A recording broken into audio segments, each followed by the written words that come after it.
Round 7 team lists are in, and we're here to look at all the NRL fantasy implications of these lists. As always, Tuesday afternoon video, going through first reactions on these guys. First up, Dolphins v Rabbitohs. And before we jump into that, I want everyone to jump into the comments there. Let me know how much you scored last week. Let me know what trades you're considering this week, which guys you were disappointed in, which guys are you looking at buying this week, and we can all start talking about those in the comments. If you're a good player, feel free to help someone out in those comments as well. So Dolphins and Rabbitohs first. Look, Hamiso keeps scoring tries. Still a bit of a soft base, so there is the chance that he's going to score low every week, but he keeps producing those attacking stats. He is a bona fide gun. Could flop this week. That's one to keep an eye on. Next up, Robert Jennings, total mirage. Don't buy Robert Jennings. Tessie New is back next week in round 8. So, yeah, he's a total mirage. He's also behind Edric Lee. Don't do it to yourself. Cody Nikorima, he was on about 19 points after 30 minutes in that game. Got sin binned, didn't do anything after that. If you bought Cody Nikorima, sit him in your non-playing reserves, so sit him at the bottom of your bench. You could potentially loophole him this week, and we're going to do a loophole video shortly, but I wouldn't trust him as a starter until the next couple of weeks where he has some easier fixtures in round 8 and round 9. Isaiah Katoa, 25 to 30 points, we always say it. He's just kind of that guy for fantasy. He has lower downside, probably can't go much higher than that 30 points. So, yeah. Ray Stone at number 16. He's starting at prop. Again, another mirage there. He's played 50 minutes the last 3 weeks. He's not scored well in those 50 minutes. His PPM, so points per minute, is less than half a point right now. He could potentially turn it around. He's cheap, so if you like the talent, there's a gamble there, but I'm not into it. Connolly Lemuelu, he's been disappointing the last couple of weeks. He's had some bad missed tackles in the last few games, but he's got some easier fixtures coming up after this one. So weather the storm this week where he might have some tough negative stats, but then next couple of weeks he's going to produce for you. On the interchange, I'm not touching any of these guys really. SA is a bit of a mirage. Jesse Bromwich will come back soon, and the rotations there aren't there for him. Rabbitohs side of things, look, Latrell had a breakout game. Latrell will play Origin, so that's one thing to think about if you're buying Latrell, but you do get him at a discount. I'm not buying him personally, but if someone wants to buy him, it's not the worst time to do it. Alex Johnston back, don't touch him. Isaiah Tass, no. Campbell Graham, he's producing. He's producing so far. He could be a pod. Again, not a guy I'm looking at, but he's there. Isaac Thompson gets a run. I have Isaac Thompson. I was kind of hoping to trade him out this week, but if he's running against the Dolphins, he could score a try or two in that game. So I'm iffy about it. Probably holding Isaac Thompson if he looks like he's going to line up, and you can loophole him as well.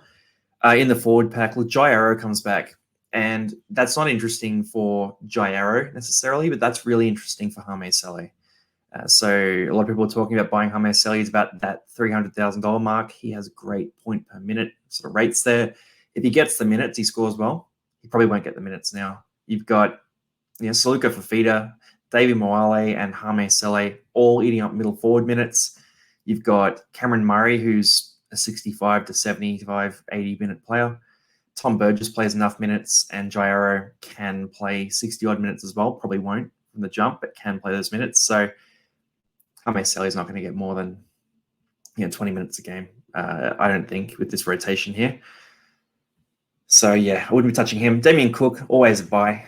Might be an Origin, but if you can get Damien Cook, you get Damien Cook. Cam Murray's killing it. Kalamatangi, a bit back down to earth, but still a bit of a gun there as well. Let's go to the next game here. So we got the Sharks and the Roosters, and our boy James Tedesco is back this week, which is pretty exciting for those who held on to him. He is very cheap right now. So Tedesco's a guy where if you don't own him yet, $616,000, you could look at buying him. Sharks' defense has been a little dodgy so far this year too. They've played in a lot of shootout sort of games. So this could be a real shootout between the Roosters and the Sharks. Could be a day where Tedesco puts on a show. That's all I'm going to say about him. He's a risk you could take. Rest of the Roosters backline, I mean, Joey Manu's a bit of a pod. He disappointed playing fullback last week. He's still a guy that you could get as a pod. He's not bad for the buys. I'm not doing it this week. Kiri, Walker a bit back to earth. I think there's some better guys that are cheaper than Walker, personally. In the forward pack, Lindsay Collins, who's a guy I've had, he had a bit of a shocker last week, only like 35 points. Still played his 55 minutes, so I'm going to hang on there. Brandon Smith's another one to watch, and the cool thing about this is that he has Not really a bench hooker this week. So I say not really because he used to have Jake Turpin on that bench. He now has Drew Hutchison on that bench, and Hutch is not a first choice hooker, and they're probably not game planning for Hutch to play big minutes at hooker. They might be game planning for Radley to help Brandon Smith there with maybe 10, 15 minutes. Radley's done that for England before. But Brandon Smith, 60-plus minutes the last 2 weeks, not the best fantasy scores in those games. But if he's going to keep playing 65 minutes as a starting hooker, then 467,000 now is a great price. Angus Crichton comes back in reserve grade, so that's one to keep an eye on longer term. You're not going to buy him, but he's going to shake up this rotation.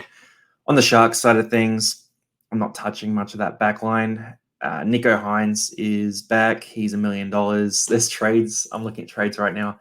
I can get Nico Hines and an absolute spud minimum level player, or I can get like a Reece Robson plus Cam McInnes. And the interesting thing here for McInnes is McInnes lines up at 13. You got no Dale Finucane for 3 weeks, and you have no Toby Rudolph for about 3 months. So Cam McInnes comes in. Cam McInnes is a 60-point average when he gets the 80-minute role. He probably won't play 80 minutes with that bench. There's guys like Oregon can eat some minutes, but he might play close to 80. I mean, McInnes is a guy you can plug in. I think you can be pretty certain he's going to score you 50 points this week. And at 560,000, something like that, 560K, that's really cheap for McInnes. So McInnes is very much on my buy radar this week. Hazelton is minimum price.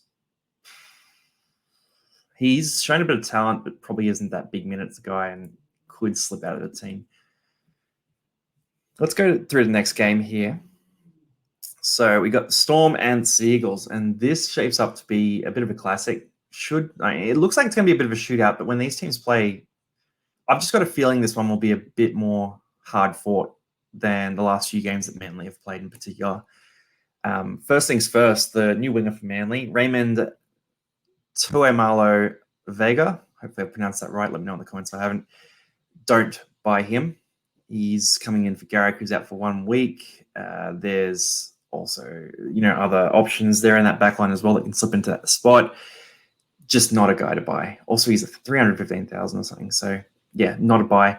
Cooper Johns comes in for KO Weeks, and that is, I hope that doesn't hold up because KO Weeks gets the starting job for the first time, gets thrown in against Penrith. They as a team get comprehensively destroyed. He gets moved to center at some point in that game as well, and then gets dropped for it for Cooper Johns. Like, if you're going to give him a crack in a playable game. That Panthers game was just one where they were destroyed. So I reckon it's rubbish from Seabold. There could be a swap late in this game. He obviously isn't happy with Cooper Johns because he gave Weeks a shot. But, yeah, the big story here is that Schuster sort of keeps slipping out of the team each week. And DC will play Origin. Manly's buy schedule's good. I grab KO Weeks myself, which is why I'm so salty about it. But I think you'll find a way into some big minutes for those Origin weeks. So still not the worst cash out, but a little bit pricey now. So, yeah, maybe steer clear. In the forward pack, there isn't too much to talk about here. I'm not really interested in anyone in this forward pack. On the bench, yeah, nothing interesting there. Storm side, Cam Munster goes to fullback. Jonah Pezzett. We talked about Pezzett as a buy last week because he's just going to find his way into the team, and he found his way in again. The risk here is that Pappenhausen comes back soon, meaning he probably goes to the wing at that point, and Will Warbrick is probably dropping out of the team. So Jonah Pezzett's path to minutes will get tougher and tougher as the season goes on. But if you own him, start him against Manly. That's got upside. He's a guy with not that many base stats, but he's got plenty of upside in this game. Remus Smith is someone people have talked about as well. If you want a minimum price guy who's going to keep his spot in a starting team on a good team with an easier fixture this week, I'm not high on Remus Smith by any means, but he's there. He does have that round 13 buy though, so it's not great. In the forward pack, yeah, look, guys like Christian Welch play Origin, so I'm not touching that. Harry Grant had a tougher game last week, but he's still there. I wouldn't be reaching to buy Harry Grant right now if I was you. So round 9 buy, round 13 buy for him, which is not great if you're an overall player, and even if you're a head-to-head player, he's pretty pricey, and you can get Damien Cook or Reece Robson as well. In the back row, Trent Loiero is getting close to that top price area. If your team's perfect, he's a guy you can trade. Eli Katoa showed us why we have to hold him. Had a great game last week. He's just going to put on a show, I think, this week against Manly. There's plenty of holes in that defense, and yeah, he's playing against that right edge that conceded some really soft tries. He's on the right edge. They're at left edge, Manly. But conceded some soft tries last week. Josh King keeps going. I'm not reaching for Josh King personally. And then the bench, not too interested in any of it. They're all capable of big scores, these guys. But I think as the season progresses, Tarek Sims will start to eat more and more of those bench minutes. Next game, Warriors and the Cowboys. The Warriors, tough loss last week, but they're a team that's going from strength to strength. I think the Warriors are this year's 2022 Cowboys, in that they've just come in with a new coach. They've come in with a tough style of play, great forward pack, and surprised everyone. For the Warriors, Chance Nickel-Klokstad posted another 40-plus game. He's scored over 40 every single time he started at fullback and played 80 minutes, so I'm very happy with him in the back three there. He's getting a bit pricey now. He's in the 400s, sort of mid-400s, so I'm not buying him, but if you have him, hold on to him. Just sitting there. The back line, they're all really luck box sort of guys. Like, not a great base, but they can all pop off for a couple of tries because they're all pretty talented, big tackle breaky kind of guys in a good Warriors team. Dylan Walker at 6 is like, he's not a bad choice for the Warriors, but it's not great for us in fantasy. I mean, Volkman is in the 300s. He's probably not going to be a fantasy guy, but Luke Metcalf is a guy to keep an eye on. He's around that 300K mark. He's got a bit of talent about him, pretty explosive ball runner. I think he's the best option for them while Tamari Martin's out, but Dylan Walker will do a job. Shawnee Johnson, it's too late to buy Shawn Johnson. If you own him, enjoy it. If you don't own Shawn Johnson, don't do it. Like, it's too late. You've missed the boat. Don't go swimming after the ferry because you're not going to catch it. In the forward pack, Freddie Lussick gets another run. How long is Egan out for, actually? Ask. Also, I'll put the link to this in the chat too, or in the description. But this is the NRL casualty ward, so this has all of the injuries and suspensions as of today. So let's see, Wade Egan, head knock, round 8, so he'll be back next week. Toe Harris lining up soon. Mitch Barnett comes back soon, actually. That's interesting. And Martin Niokore as well. Keep an eye on that when you're looking at buying these other guys we're talking about. Like, if you're looking at Bailey Sirinen, or if you're looking at Josh Curran in particular is super talented, but he hasn't received the minutes in this team, so don't go there. On the Cowboys side of things, people are talking about Kyle Felt. I would like Kyle Felt to be cheaper before I bought him personally. He's not a great fantasy scorer, but he will score a bunch of tries. And the Warriors have conceded some soft tries to wingers. I'm thinking about that Cronulla game they actually won. Felt's probably not a guy I'm buying, though. Valentine Holmes plays Origin. Scott Drinkwater, he'll be cheap at some point. Dearden Townsend, no. Mitchell Dunn. I mean, they've got a few guys coming back, the Cowboys. Reece Robson's still a target. Reece Robson's always a target. Reece Robson has alternated between 70-point games and 45, 50-point games this year. So get Reece Robson. He's got phenomenal buys. If you're an overall player, he's probably a guy you want to own. But just keep in mind when you're planning for buys, you only get your starting 13 in those bye weeks. So if you already have a hooker that's playing around 13, then Reece Robson is of no value to you. So you only want one hooker playing that week because your bench does nothing for you. The rest of the team, Jeremiah Nano is back. Absolutely not a buy. Jason Taumalolo, he's going to get cheap, and I don't know if you want him.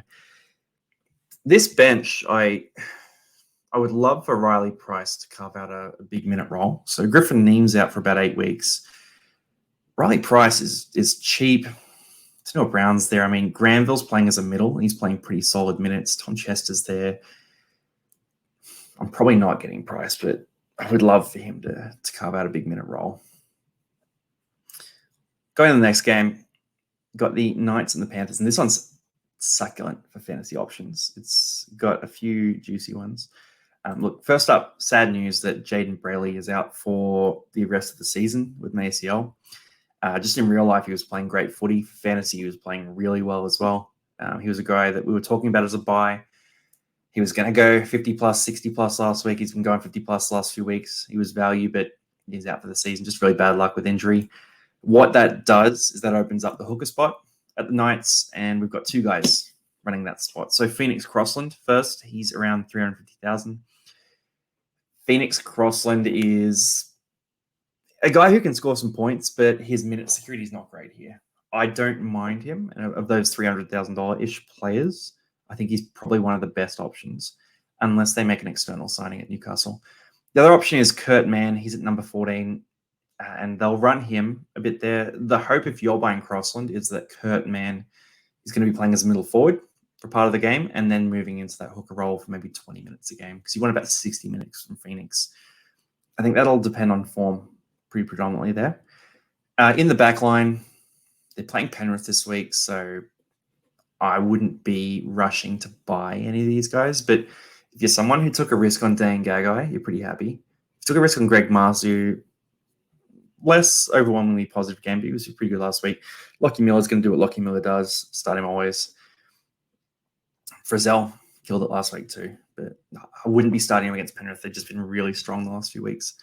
On the Panthers side of things, yeah, I mean, don't rush to buy Dylan Edwards. He's not going to score many hat-tricks this year, but at the same time, Newcastle is not a bad opponent. Doesn't play the round 13 bye, though, Penrith or Edwards or any of these players. So that's a bit of a risk.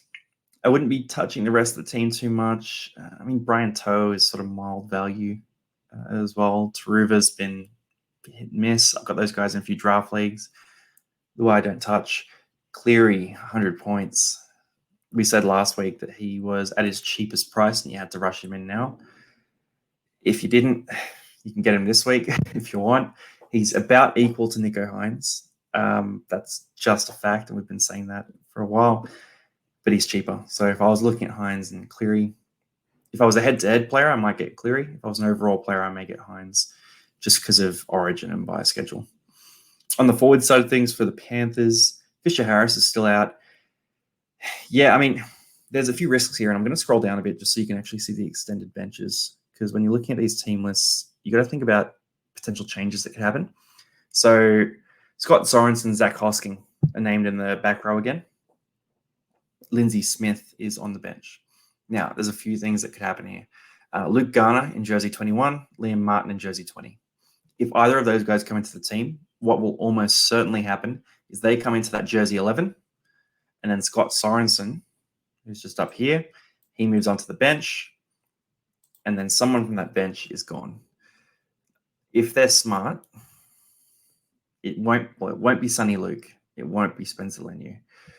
Lindsay Smith may be at risk because Lindsay Smith is playing the role that Sorensen plays when they're at full strength in that middle forward role. Jamin Salmon sort of comes on as a forward or a few other things. I think at their best, and with the starting team they have, they should drop Jamin Salmon for one of those guys. But it does mean that Sorensen eats a lot of those minutes. So Lindsay Smith's not a buy. Sorensen then could potentially take some minutes from one of the starting edge guys as well. Probably won't. But there's a chance Hosking doesn't play any minutes. Or if Liam Martin's coming back from injury, maybe he is the one who gets a rest. Liam Martin can also play in the middle. So it's a bit murky this week. If you don't have Hosking already, I'm probably not buying Hosking. If you don't have Lindsay Smith, I'm not buying Lindsay Smith.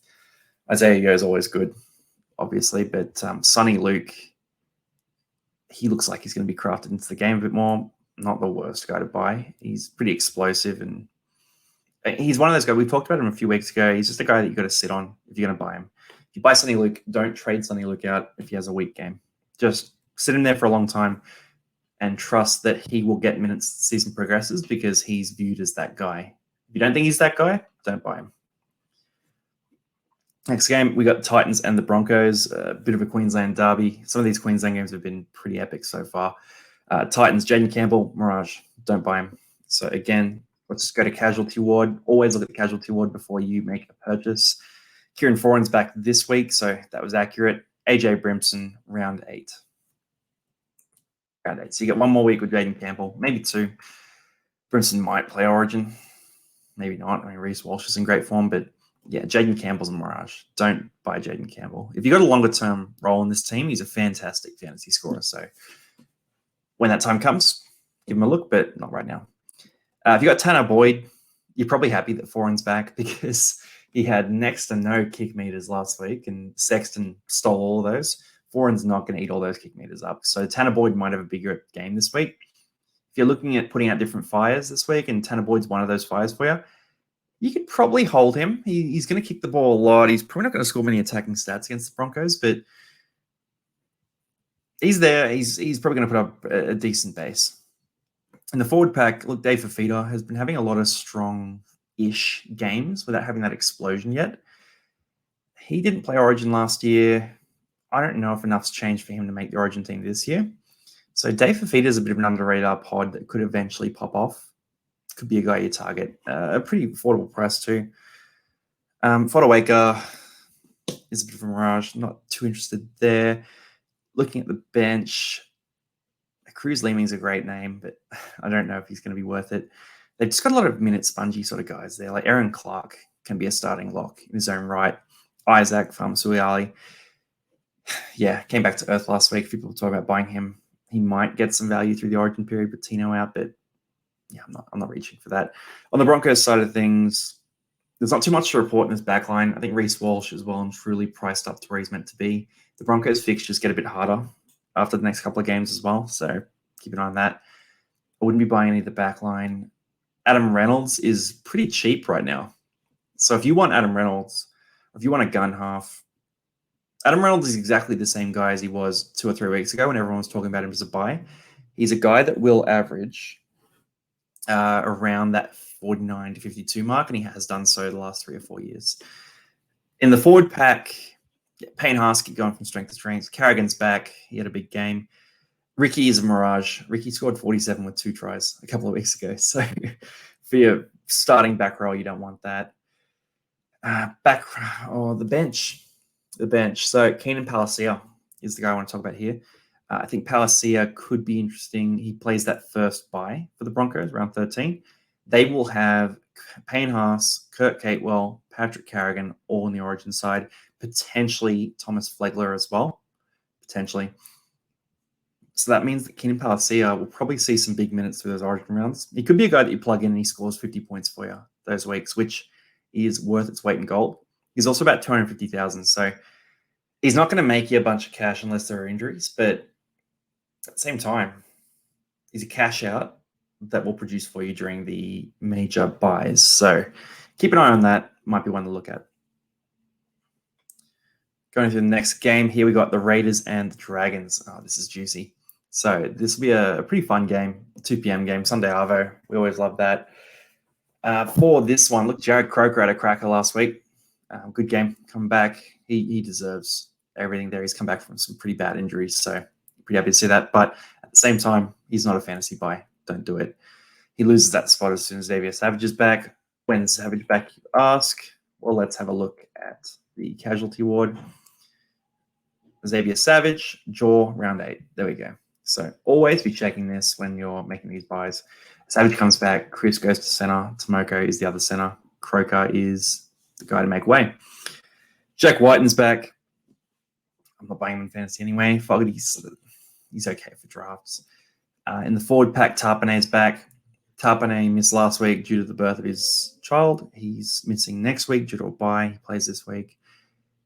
You saw it before last week. He was a bit of a trade option, but he's a guy that will be effective in the buy. So you have him now. Stick with it. Just, ride that out now. On the bench, nothing too interesting there. If you got Solo still, he's well and truly a sell. Just get it done. Dragon side, Tyrell Sloan came back to earth. We're going to have to look at him a bit more closely. He's still the same guy. He's just like Hamaso, they're capable of those 10-point games. So if you can trade Sloan and get something good for it, that's all right. He may score well against the Raiders as well, though. So if you're going to hold him, he's not the worst starter this week. Going through the back line, not too interested in any of these guys. Ben Hunt is playing great footy, but he's also capable of a 20-point game. I don't like him as much as I like some of the other options in the halves around there, but he's in great form. He's a big pod, so if you like it, you like it. Jacob Little keeps sort of teasing us like he's going to be a big option, has these big scores, and then comes back to earth. I was talking last week about being an 80-minute player, so, maybe it'll happen, not with Moses Zembai on the bench. Blake Laurie, tough injury, but he's named to start. We lose Molo out of this team. Jack Bird had a great game last week. As always, Jack Bird's still a target there at center. He will just produce around 50 average for you at center, which is fantastic. On the bench, Toby Couchman is the guy I'm kind of interested in here. And Couchman, his minutes have been going up. I've spoken to a few Dragons fans, and just from watching games as well, he passes the eye test. He could be that guy that is groomed into playing a bigger and bigger minutes role each week. And if there are any injuries or, I don't know who would make it, but like if Laurie made Origin, we talk about probably not going to happen. Bird made it, again, probably not going to happen. But if someone was out for a week or two, Couchman really steps up. I think he might be one of those cash out sort of guys where you pick him up and you just sort of ride the slow rises, and before you know it, he's in the 500,000s. So that could be interesting, but it is a bit risky as well with minutes. Eels and Dogs, and this will be a close game. Parramatta have been unconvincing this year, and it's tough being a Parramatta fan. But let's go into this one for fantasy. So Sean Russell had a bit of a mixed bag of the day, scored 30 points, had a big line break in that. They have a great bye schedule, and Russell can score a try. Russell has good job security too, so he probably moves to the wing if they make a change. If they brought Wonga back or Simonson back, they're probably keeping Russell. Hayes Dunster had a shocker of a game. Couldn't score against the Tigers, which, he was a 50-50 shot, I reckon, in that game of scoring a try, but he couldn't get it done. He ran some really weak support, and Moses actually made a break and looked for him on the right, and he just was nowhere to be seen. So Dunster, he'll be a minimum price cash out at some point. I mean, if he plays better this week, we can look at him, but he was a real flop. Dylan Brown is producing solid base, but he's just scoring in those mid-40s sort of areas without the big explosive runs that we saw last year. Sean Lane was very, very contained last week, though, so there's a big chance that Lane and Dylan Brown produce this week. Saying that, it's hard to go past Mitch Moses. 4 tries this last week. Fantastic performance for fantasy. Yeah, he's going well. In the forward pack, Junior Paulo comes back, and this is big news because this moves Wormo Greig out to the bench, and it means that Jermaine Hopgood is now coming on in the middle for either Regan Campbell-Gillard, Junior Paulo, or Ryan Madison. Not a great situation to be in. The only hope for Hopgood was that they went Cartwright to the bench, Madison to the edge, Hopgood starting. They haven't done that, so they didn't look like they were going to do that. Against the Tigers, Cardi wasn't taken off for any sort of meaningful minutes or anything like that, so there's been no indication to imply that Hopgood will play a big, big role. The thing is it's just a big minutes sort of middle rotation. Best case scenario you got for Hopgood is 60 minutes. His scores have correlated really badly with decreases in minutes, so all his big scores are big minute games, all his low scores are low minute games. It's just how it's worked for him. Brendan Hands, he's coming on, he's making an impact in the real games, not scoring anything for fantasy. He may at some point just be a cash out option. That the problem is he doesn't really come into the team during Origin because Moses won't make the team, but I don't know, Hodgson's kind of phasing out a bit for him already. And if there was ever a Hodjo injury, Brendan Hands would be a very firm buy, even with Mitch Rain sort of sniffing around. On the Dogs side of things, oh yeah, by the way, I've had a few people ask, don't buy Wormo. He's minimum price for a reason.